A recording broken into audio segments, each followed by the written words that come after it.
Did you miss your deadline to renew your Medicaid coverage? You can still send your completed annual review form to Healthy Connections Medicaid.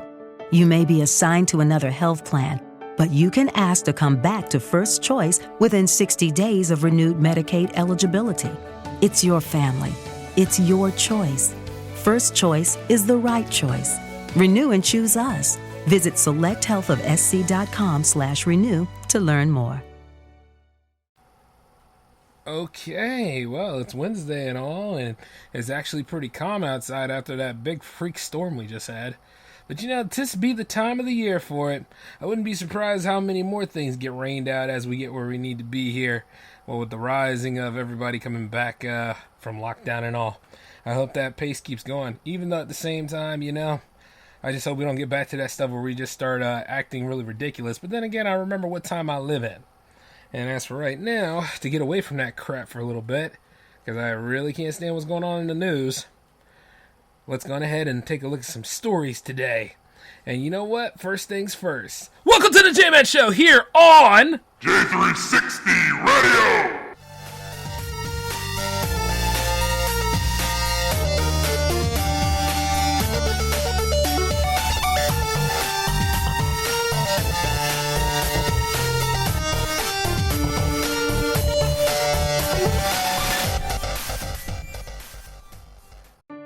Did you miss your deadline to renew your Medicaid coverage? You can still send your completed annual review form to Healthy Connections Medicaid. You may be assigned to another health plan, but you can ask to come back to First Choice within 60 days of renewed Medicaid eligibility. It's your family. It's your choice. First Choice is the right choice.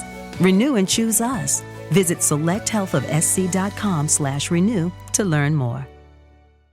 Selling your car to Carvana is as easy as... As easy as pie? Sure. All you have to do is enter your license plate or VIN. As easy as a stroll in the park.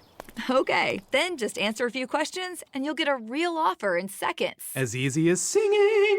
Why not? Schedule a pickup or drop-off and Carvana will pay you that amount right on the spot. As easy as playing guitar. Actually, I find that kind of difficult. But selling your car to Carvana is as easy as... Can be. Visit Carvana.com or download the app to get an instant offer today. Hey, what's going on, J360 Legion? How are you guys doing tonight? This is J-Man, of course, just chilling here in the J360 house, relaxing and, sitting here just thinking to myself about the progress of everything that's going on so far. And let me tell you, it's amazing right now because I managed to figure out a way to actually get the J360 hotline to work on the show. So that means that there are times where if you guys catch me live or whatever, if you want to talk to me or something, instead of just using the chat box, you can actually leave me some vocal stuff and I can patch you through. Not tonight. You know what I mean? That's future stuff now, because I know some of y'all would have probably been speed dialing and everything else, been telling me some stuff, which is okay. I don't mind you guys letting me know a few things. I don't mind you guys talking and speaking your piece. If you heard on the mini bite, I just don't like it when the jams playlist is running through and you start name dropping people. I don't like that. It undermines the people on the list, and that's pretty much what I meant by that. It's all about if you're on a show or something, respect the people that are on the show. I mean, it's just as bad as, say, you're watching WWE SmackDown, and instead of watching the actual match take place, you take out, a beach ball and you blow it up and you bounce it around for other audience members to play with, instead of just realizing that you paid money to be entertained by the people that are actually in the ring, on the stage, or any of that stuff. And, I mean, you could have a multiple different set of feelings, but that's your problem. If it's that bad, leave. Don't be there then, That's what I say about that. But, hey, one way or another, you're old enough to know better. It's just a lot of people don't really take responsibility like that. And speaking of responsibilities, it's good to be back here doing the J-Man Show again. This is the one that started it all, the Red Show, the show where J-Man is pretty much got his beginnings, among anything else. And also, I started working on a second variation for the Hangout series, so there's more upgrades for that. The Power Play is sitting there resting and waiting for tomorrow because we got some things to do, in addition to some other testing out. And by the way, since we are practically on our way to June, which is the 6th month, we are halfway through 2021. Yeah, that'd be really nice, right? And I'm going to tell you this. it's a lot to be excited about because I am doing the Monster Fest this year too. So, in honor of the Monster Fest and in honor of getting away from whatever the hell's going on in the news right now, we're going to be looking into some stories tonight. And I know, like, I hit you guys pretty good with some. We're going to do similar, but we'll probably be delving into some deeper stuff because, you know, we have to get through the darkness to get to the light. So we'll go ahead and we'll get started. This particular one for tonight is called The Heartbreaker. Alright? A woman from a small town in England thought that she had lost everything when her husband was found dead. The investigation concluded that the man had taken his own life. But despite all the evidence, she was never convinced. They were happily married, and he had just started a job in a nearby town. And he was a kind man who gave to charity and was on the list of organ donors. When a terribly ill man was given her heart's husband in a transplant, she took some solace that a little good had come out of the tragedy. Eventually, she had met the man who had received her husband's heart, and against all her instincts, they struck up a relationship, marrying after a short courtship. She told her friends that it was as if she had known him all her life. Life went on as usual for several years until one Christmas Eve when she returned home from work late. She had entered the house and a chill ran through her body. An old forgotten memory triggered in her mind. Her first husband had died at that time of year. In fact, 5 years to the day. And back then she had returned to find the same unexpected silence in the house. Then she heard the sound of water and saw it flowing down the stairs, tinged with red. It was exactly what she had seen on that night 5 years ago. She was scared and called out nervously for her husband, but there was no answer.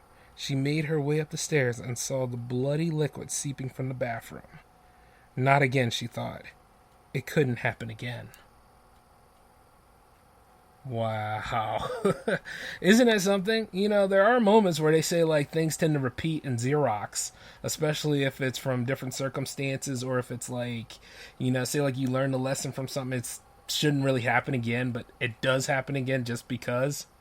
I mean, if there's one thing about this is kind of plausible here because bad things do happen to good people. Like, it's kind of similar to, you know, always a bridesmaid but never a bride. Like, you see, like, if you're that person in your friends group and all of the people that were there get married or on the verge of getting married, but you're always wearing a bridesmaid's dress, it seems like.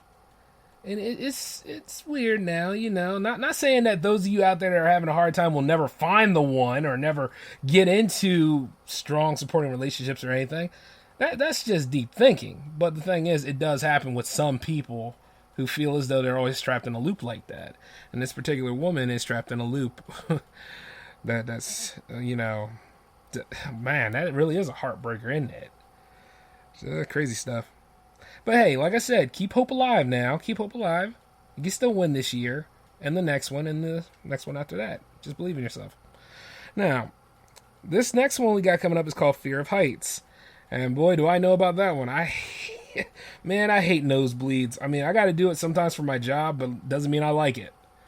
Just tell you one thing, when you're up on that scaffold and stuff like that, you can really feel how brisk things are. But this particular thing is called Fear Heights, and the story starts like this.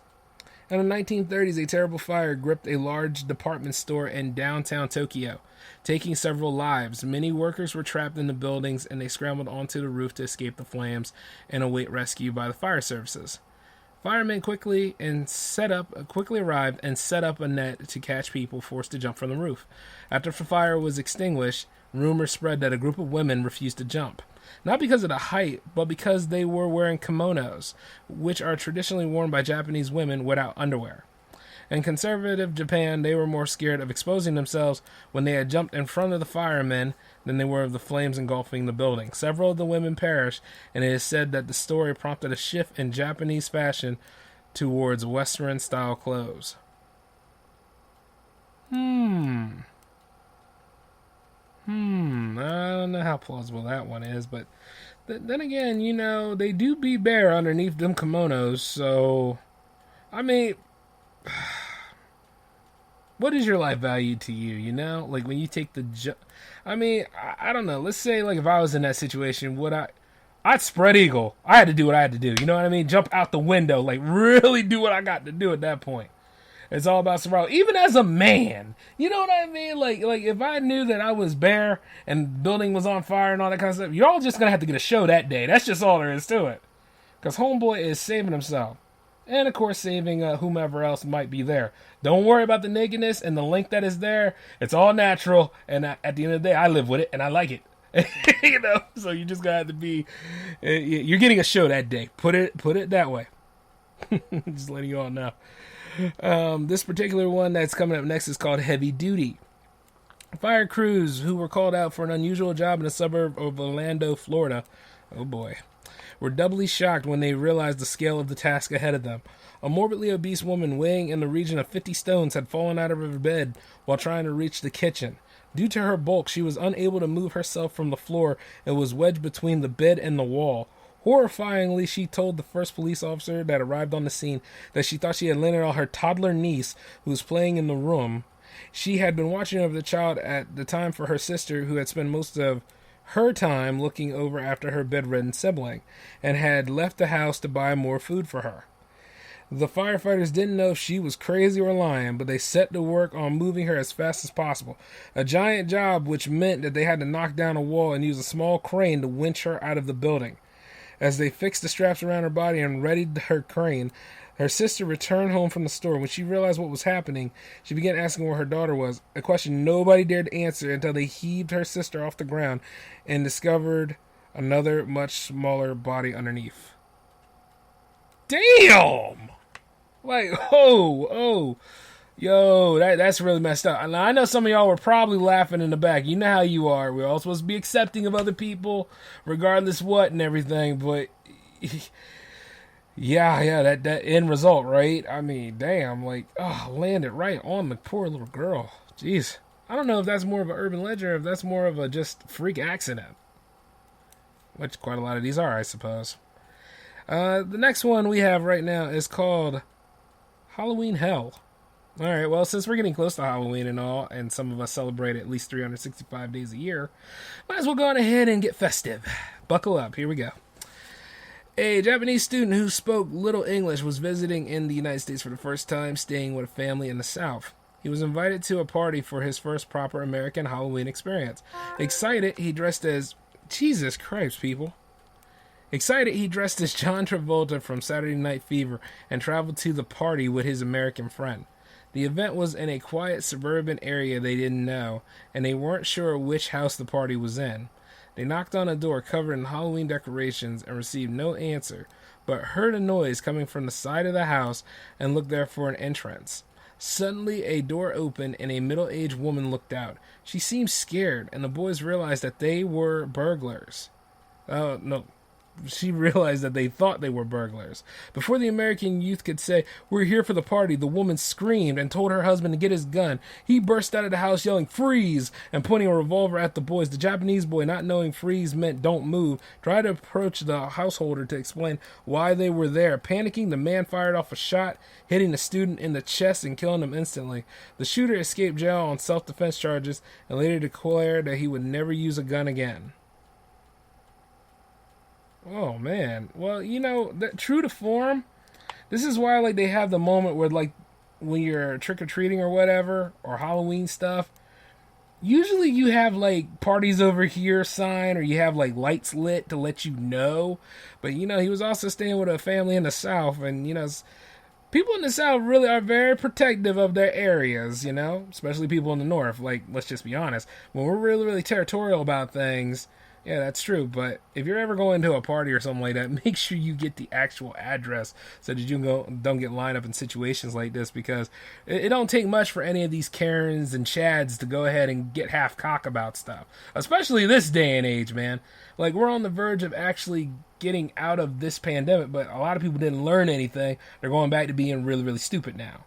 And not only that, I saw, like, there was an incident in San Jose where a gunman shot, like, 8 people. I'm like, damn, we going right back to it, huh? Didn't learn a damn thing. Ugh, it's disgusting where we are nowadays. You know what I mean? Well, hey, this one might be nice for you guys. This one's called the Demon Core. And you're probably wondering how the Demon Core could actually be nice. Well, guess what? This is the J-Man Show, and you're going to take it. So sit down and listen.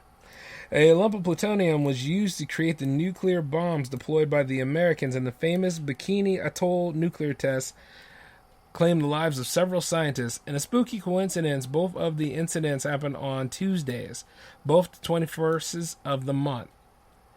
In 1945, a young scientist was working on the spherical mass of plutonium in a secret laboratory in New Mexico. He made the mistake in an experiment designed to prepare the substance for use in a bomb, dropping a lump of metal onto the core and causing it to go supercritical, meaning that the radiation suddenly rose to a dangerous level. By the time he had reversed his error, he had suffered a lethal dose. He died a month later from radiation poisoning. A security guard sitting some distance away developed a fatal cancer some years later. A few months later, another physicist at the same lab, a friend of the one who already died, was conducting a similar experiment on the same plutonium core, but one that was thought to be even more dangerous. It involved initiating a small nuclear reaction, but avoiding the uncontrollable chain reaction that would cause a large-scale nuclear explosion. The physicist was demonstrating the risky technique to several other scientists present. Like his colleague's fatal experiment, it required the utmost concentration, as he relied only on a screwdriver and a very steady hand to make sure that the metal did not get too close to the core and set off a reaction.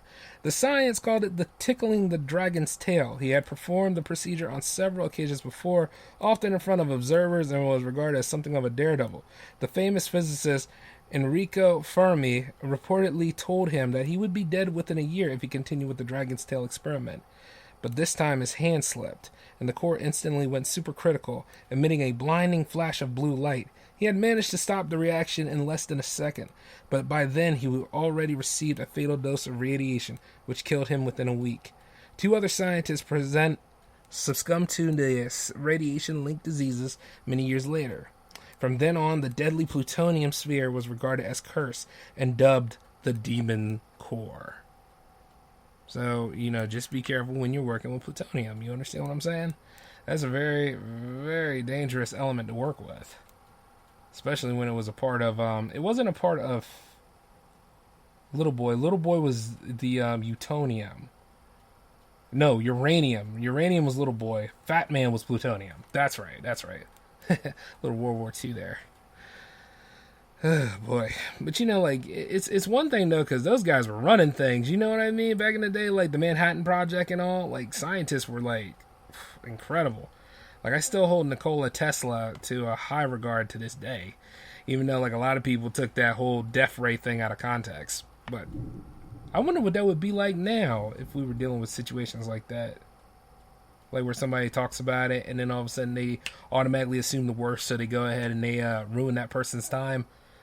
Because, even then, if it was something that was really, really beneficial, chances are in the wrong hands, it could be misused and abused for something really, really ridiculous.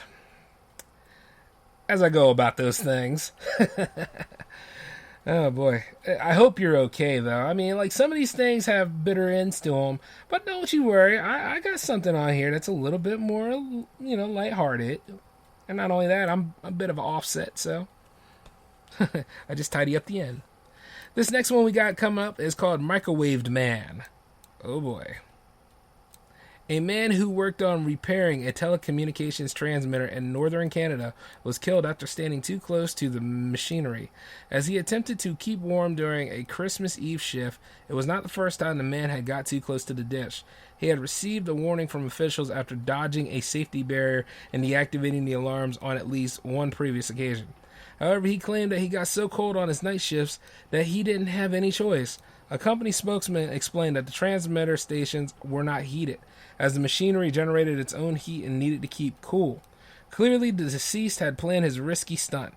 He had reportedly smuggled in a 6-pack of beer and a folding chair on which he was found the following morning by the next man to have come on shift. He was sitting directly in front of the microwave transmitter, still clutching a beer. Judging by the smell, he had been literally cooked.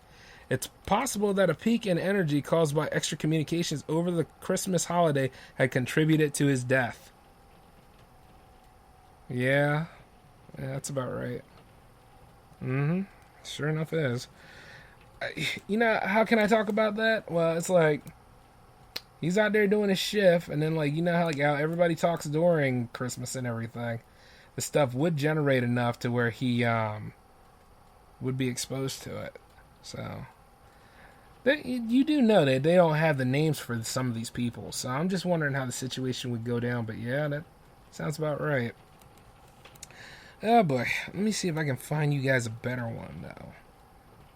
Oh, here we go. A special dress. Now, you see, there's nothing dangerous about this. I mean, after all, there's probably some beautiful things coming up. I think some people are having... Are they even having prom this year now that I think about it? Yeah, I mean, eventually those formal dances and all, are they even doing that? Huh. I don't know. I'll have to ask somebody. I know somebody's doing a special show that deals with prom. By the way, shout outs to Electrish. This one is called A Special Dress, though. So, Jenny worked 2 jobs to pay for her college education. Even then, money was very tight. After paying for rent, tuition, and books, there was only just enough for food. Most of her classmates didn't have the same problems coming from wealthy backgrounds, so they partied while she worked at a bar in the evenings. One day, Jenny received an invitation to a college ball, and as everyone would be there, she had worked every Friday that term. She decided that this would be the time she would go. There was only one problem. The dress code required something special. She didn't have anything suitable, and she certainly couldn't afford anything new. A friend who worked at a vintage clothes shop suggested that Jenny might find something suitably glamorous there at a low price, so she visited and tried out several outfits. She had almost given up when she spotted a beautiful satin dress hidden at the back of the display, and it was just what she was looking for, although a little out of her budget, but she had to have it. On the night of the ball, she laid the dress out on her bed with a smile, and took her time getting ready. She tried it on again, and was sure she looked great. When she took off the dress to shower, she felt a wave of nausea come over her. But it soon passed, and she forgot about it. In her excitement, she even ordered a cab to take her out to the event, which was not something that she would normally splash out on. Jenny arrived at the ball and attracted lots of attention, receiving plenty of compliments and jealous looks from the other girls. Aww. When they tried to find out more about the dress, she had told them that she had found it at the back of her cupboard. She had danced for an hour straight until she started to feel tired. She sat down to rest, but the nausea feeling in her stomach returned and the room began to spin. A boy asked her to dance, but she tripped as she tried to get up and follow him on the dance floor. He tried to help her, but she made her excuses and left. She stumbled on the street and flagged down a cab, no longer caring about the money. The cab driver helped her up the steps to her apartment, and she flopped through the door and collapsed on her bed. That's how her family found her a week later after she failed to return their phone calls. Her death was a mystery. The post-mortem revealed that she had died from poisoning, but bizarrely, the toxic substances were identified as a mix of chemicals commonly used to embalm dead bodies before burial. The police interviewed everyone at the ball, including the taxi driver, but they were stumped. Then a test carried out items in her flat, revealing that the gown was coated in the same toxic chemicals. They tracked the purchase she had made at the vintage store and discovered that the dress belonged to a young student who had died in a car crash on the way to a ball only a few weeks previously. She was clothed in a dress for her open casket funeral and was only removed from her body just before she was buried. The chemicals had seeped from the dress into Jenny's pores and slowly killed her. See, I was looking for a lighthearted tale, man. I mean, like that was Beauty and the Beast, and then all of a sudden it became, 4 weddings and a funeral right then and there. I mean, like, god dang, man. Jesus. Well, actually, there has been variations of this story. I remember, one where they were talking about, this woman that bought a coat, and that coat was, always killing her or something like that. It was, making her sick in the beginning, and then later on, when she took it off, she died, because allegedly there was a snake in it. So it's kind of similar to that whole tale.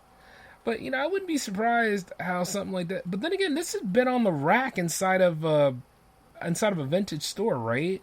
And that a vintage store would have people in there. So you mean to tell me that nobody was able to be exposed to this and could feel something? But then again, she did put the dress on. So it's all about, really thinking, how plausible that is. I mean, maybe there's some truth to it. Maybe at the end of the day, maybe you should watch what you wear. I mean, or just... I don't know. Questions about that one. Still pretty damn sus. Alright, well, here's another one for you high school crowds, I think, out there, even though that was college, so don't remind me. This is called Hellish Homecoming. Actually, no, this has nothing to do with the public school. Alright, well, anyway, Hellish Homecoming. An army officer had recently arrived at barracks from a secret mission abroad. He had lost several young men on the mission and was faced with the inevitable task of informing their next of kin. He had reached the first house on site and knocked on the door to speak to the soldier's girlfriend. There was no reply. He had left a message on her answer phone saying that he would call her back later to speak to her and visit other families on his grim round tour of duty. He came back later that evening, but again there was no reply. The next morning he visited the next door neighbors and asked if they knew where the woman was. They replied that they hadn't seen or heard from her for a day or two, but seemed to remember that she had mentioned something about taking her young children to visit her parents. After a couple of days, the officer still hadn't heard anything. At that point, it became clear that she hadn't visited her parents, as they were contacting her friends and asking if they had any information about her whereabouts. The officer decided to break into the house to see if she was okay, and when he did, he found her lying dead at the bottom of the stairs with her neck broken.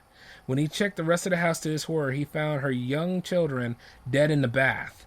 The police believed that the mother was at home bathing her 2 young children upstairs when there was a knock at the door. She tripped on the landing and fell down the stairs, breaking her neck. Tragically, the children eventually drowned.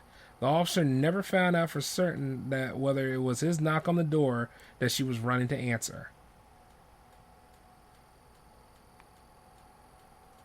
Jesus Christ, man. I felt the chill off of that one. Could you imagine, you are actually, say, you're visiting somebody, and then you knock on the door, and then, whatever they're probably doing, they break away from it real fast because they don't know whether it's an emergency or not, and then all of a sudden there's, a skate or a skateboard or some sort of projectile out there in the middle of the way that shouldn't be there, and then boom, boom, tisk! And it's like, ooh. That's terrible. That's terrible. Okay, so how do I offset that? I'm going to find us another story. Alright, this one's called Funny Money. A Chinese fisherman has scrimped and saved all his time through his long career at sea to plan for his retirement. When he finally moved on to land, he had to work out what to do with his life savings. Because he did not trust his local bank, after all, who does? He decided that it would be easier to dig a hole in the cellar of his house and bury the money there in a plastic bag where nobody would think to look for it. Somebody thought to look for it. And where it would be safe from thieves. He did not give the stash much thought for the next few years and never told anybody about it. Not even his family. But when he had heard that the old notes were going out of circulation and needed to be exchanged for new ones before the deadline, he had realized that he has to dig the money up and claim the new bills. When he put his hand in the hole to retrieve the cash, however, he realized that something had got to the money before him. Termites had eaten through the bag and tore the banknotes into shreds. They were unrecognizable. In desperation, he took what was left in the bag to every bank in town, all of which refused to accept the shreds as legal tender. When he was distraught and ready to burn the worthless piles of paper, when a bank clerk joked that they might take the money only if he stuck it all back together again. The fisherman let him laugh and took him at his word. It took him several months and several tubs of glue, but eventually had pieced together every single bill.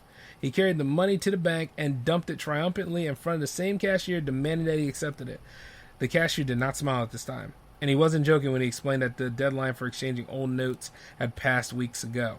So the money had really become worthless, in pieces or not. The fisherman had become so engrossed in his repair job that he had forgotten the original reason for taking the cash to the bank. Oh, man, that's irony. Man, could you imagine, having to do exchanges like that? One way or another, it's oh, we won't accept them dollars anymore until you trade them up for these new dollars that we have right here. The design. Nah, we don't want no Andrew Jackson. You better get these Tubman. You better get this Tubman on here. Yeah, otherwise it don't mean anything. Screw your retirement, boy. Go back home. Go back to the killing fields where you belong. Yeah, I can only imagine that kind of stuff. I'd be like, you better take my damn money or I'm going somewhere else. You better go ahead and take my money. Take my money.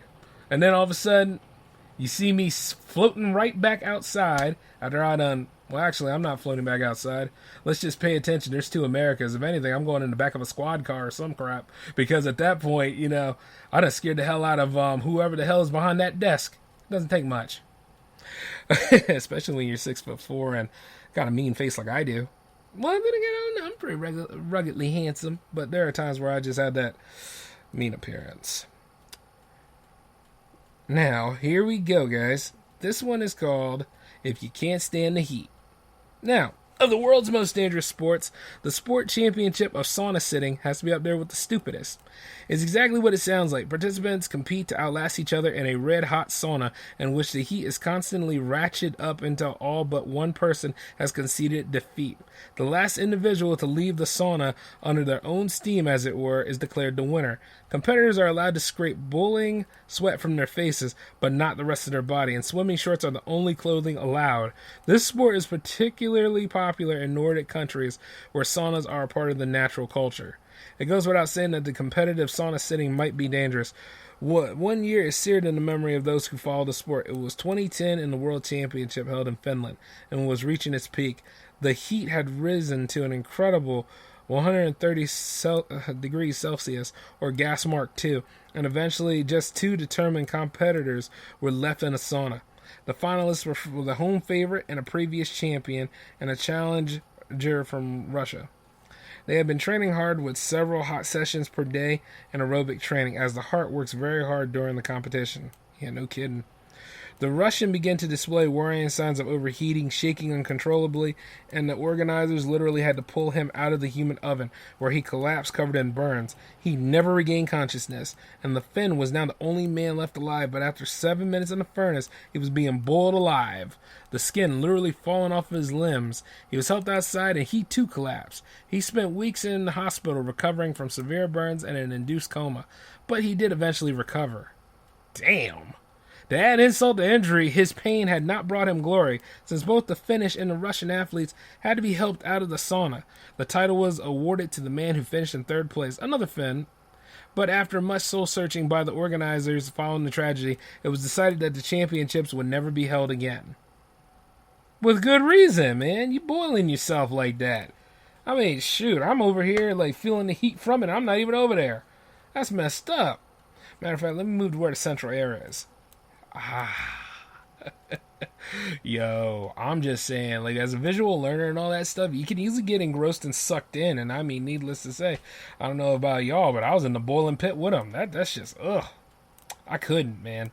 I mean, like, yeah, I can handle, like, hot areas and all that stuff, and as I could, because, I work outside, but the thing is, it's just like, come on. That's a lot. I'm just saying, Alright, so should we go with another one? Well, yes, we got time. This one is called The Revenge. Yeah, I kind of threw in the towel on finding a lighthearted story, guys, one way or another. We just gonna have to ride this one out. Let's see, The Revenge. A farmer from Suffolk was driving a tractor, towing a tank of slurry that he had collected to spread on his fields. He had left the house early that morning to make the pickup, and he decided that he hadn't had any breakfast. Later that same day, he decided to make an unscheduled stop back at the farm to pick up something to eat. Maybe his wife had made him something nice that morning, he thought. As he drove up the lane, he noticed an unfamiliar pickup parked in the yard. It looked brand new and was spotless. He wasn't expecting any deliveries or visitors, so he was understandably curious, and entered the house quietly by the back door. There was nobody in the kitchen, but he heard sounds from upstairs. A man was talking to his wife, and she sounded very pleased. Talking. The farmer wasn't one to think too much about things. He was a man of action, and he didn't like being made a fool of. He left the house quickly and quietly and got back into his tractor. Then he backed the tank up to the unfamiliar pickup, lifted the hydraulics, and struck the exit pipe through the open window and let a ton of wet manure slop into that brand new vehicle. Laughing to himself, he would have to collect more slurry now, but it was worth it. And then he drove off, pleased with himself and angry at his wife. When he returned that evening, his wife calmly told him that she had ordered a pickup as a surprise for his birthday, and that the man she was talking to was the salesperson who was explaining the deal. That's beautiful. You're going to dump all sorts of horse crap into your... I love it. Actually, there's a variation of this story, too, like where somebody had like this convertible, and it was out there shiny and new. The husband didn't know about it, and then all of a sudden, he thought for his best way to get revenge, he would go ahead and dump the cement out of his truck into that. And as he would go about the moment of doing so, He ended up messing up a fabulous ride that was for him because of thinking that his wife was cheating. See, that's why you gotta, like, at least trust the person you're with. I mean, like, at least be mature enough. I mean, if she ain't step out on you then, what would make you gonna step out on you now? And then the whole point about it is, it seems like more and more people get in relationships as a form of status and not just as a way of, like, enjoying the company of somebody else. And then go ahead and do wild, dumb stuff like this. That sounds like a very nice truck, too. I would have liked that. Jesus Christ. Though it is kind of odd that, the wife and the salesperson would be having the discussion upstairs rather than, like, maybe a den room or something like that, But, hey, take what you will. Now, to be fair, we did have to deal with some, crazy stuff. But let's go ahead and take a look at something of value, like something of rewards, I would say. Like, there's got to be a very rewarding story to share with you guys, in addition to just desserts. Oh, here you go. Take a look at this. Oh, wow. It's not even a visual medium I told y'all to look. J360 TV. Coming soon in a big way. Now, a remarkable tale of good fortune spread along the internet a few years ago. A New York City man had retired after a long career in the office and wanted to spend his retirement funds placed wisely in Portugal, where him and his wife had spent a vacation some years before, and where their money could go a bit further. They found a small farm with a modest house in a remote area, which according to the agent had been vacant for many years. There had been a few interested parties, but they had been put off by the isolated location in the presence of a very large unsightly barn that stood at the edge of the property. With large rusty doors welded shut, people assumed that the doors needed to prevent squatters and that the barn was out of use. It would be expensive to tear it down, and never mind to convert it into a usable building. The New Yorkers made a low offer and took possession, putting the barn in the back of their minds until they moved in some months later. Finally, the men thought that he should at least take a look inside the barn, so he hired a local to come and open the doors with an angle grinder. The barn looked even larger from the inside and was full of what looked like old farm machinery covered in sheets thick with dust. Then he saw the glint of a wheel and realized that they were cars. Very old cars, and that there must have been more than 100 of them packed in like sardines. Most specimens in this incredible collection were rusty wrecks, family saloons that were not really worth anything, but as he walked along the rows, he discovered ancient Bentleys, Ferraris, and rare Porsches, Studebakers, and the odd Rolls Royce. Ha ha! My wheels! I'm gonna get them someday. The couple had stumbled upon the forgotten hoard of a reclusive and eccentric Portuguese collector who had died with no heirs and kept no records of his giant car collection. Nobody had ever bothered to look in the barn. And that's why this story was called Barn Find. See, another dose of irony right there.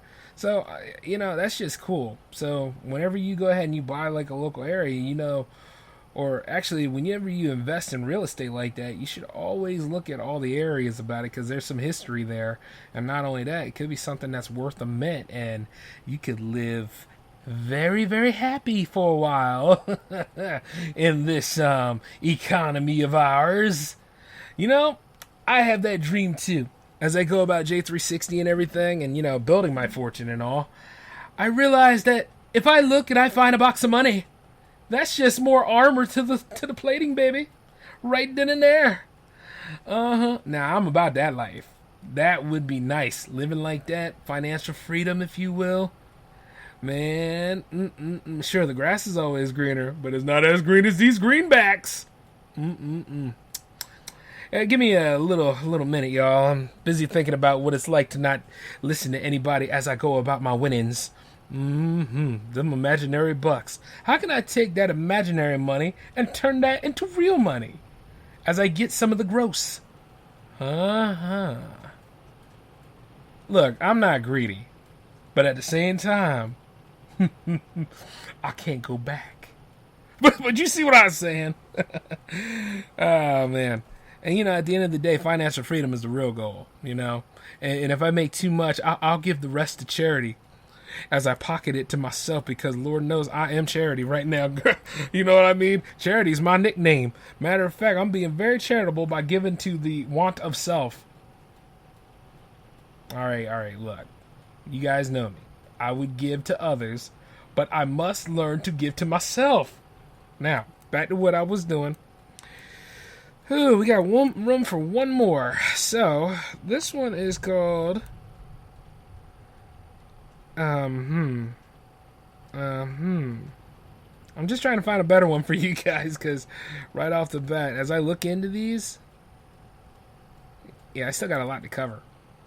But as I look into these, I'm like, yeah, maybe I can get you a good one.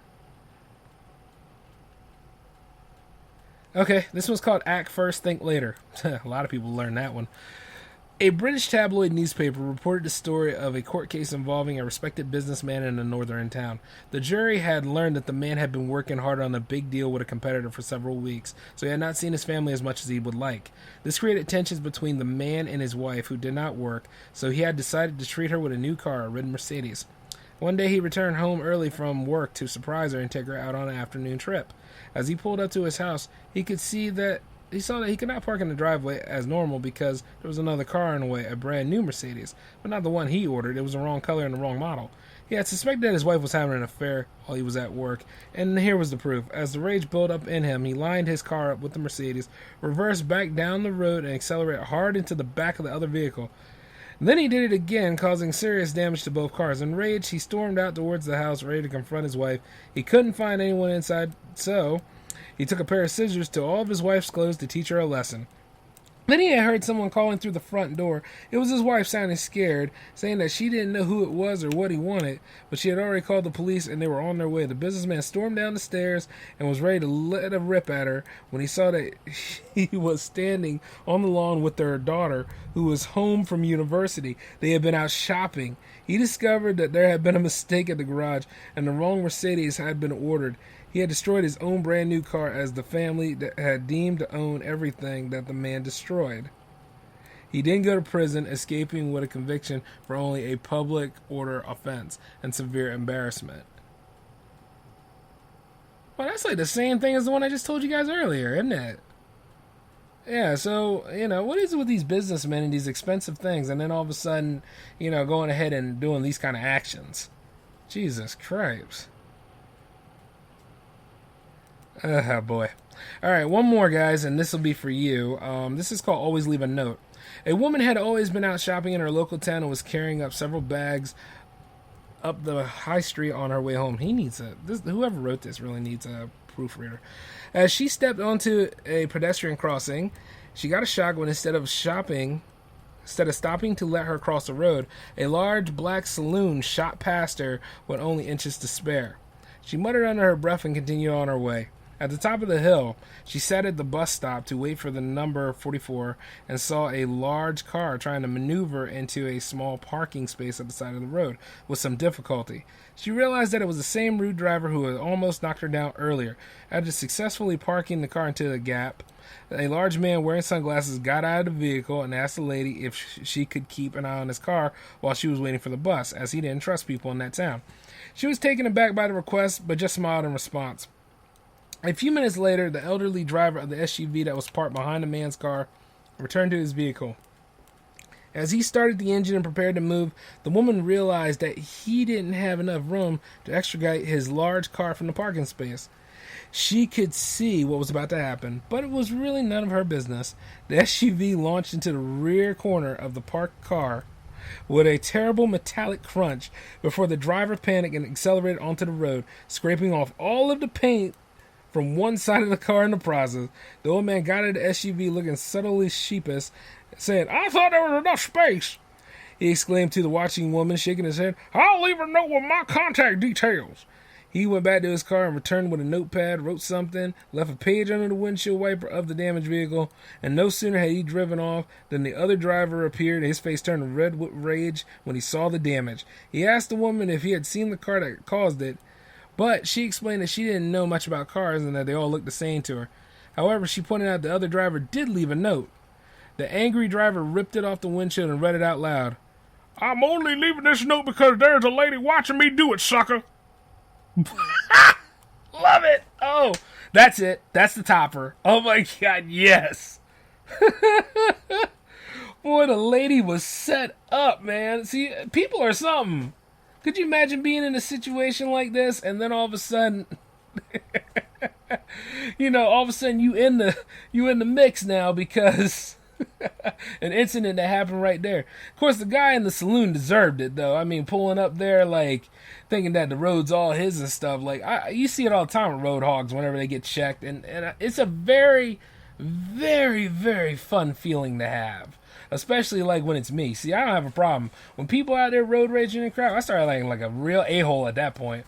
Because then I start braking, then I start going really, really slow on purpose. Because hell, if if it was that important for you to be there, your ass should have left earlier. Things like that. I don't have a problem being an a-hole, especially when it comes to checking other a-holes.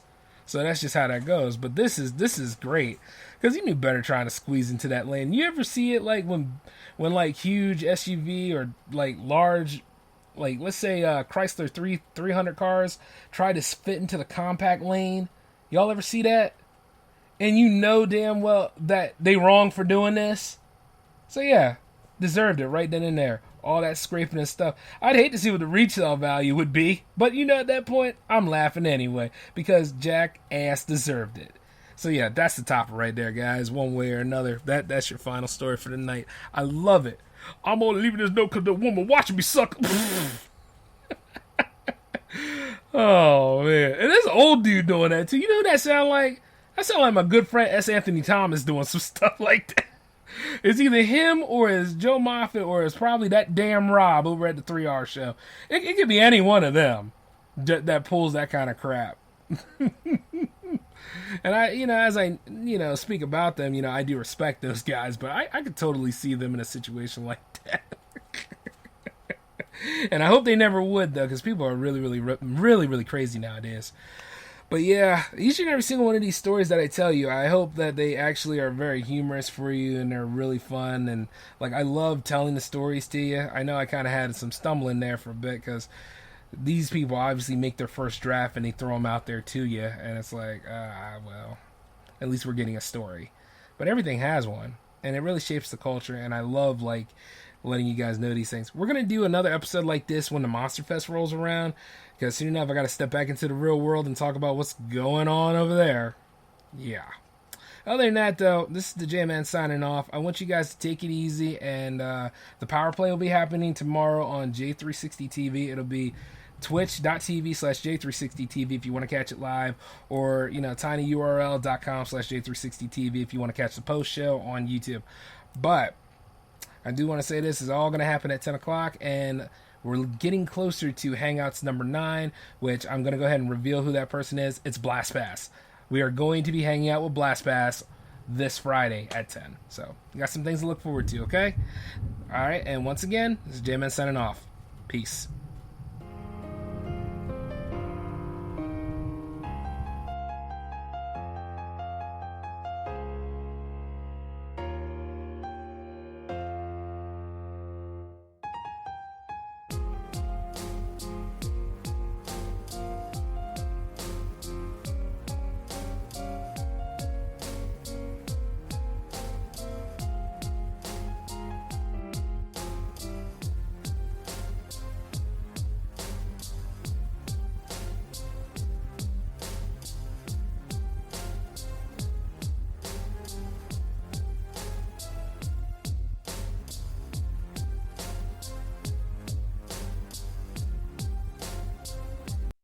Judy was boring. Hello. Then Judy discovered ChumbaCasino.com. It's my little escape. Now Judy's the life of the party. Oh, baby, mama's bringing home the bacon. Whoa, take it easy, Judy. The Chumba life is for everybody. So go to ChumbaCasino.com and play over 100 casino-style games. Join today and play for free for your chance to redeem some serious prizes.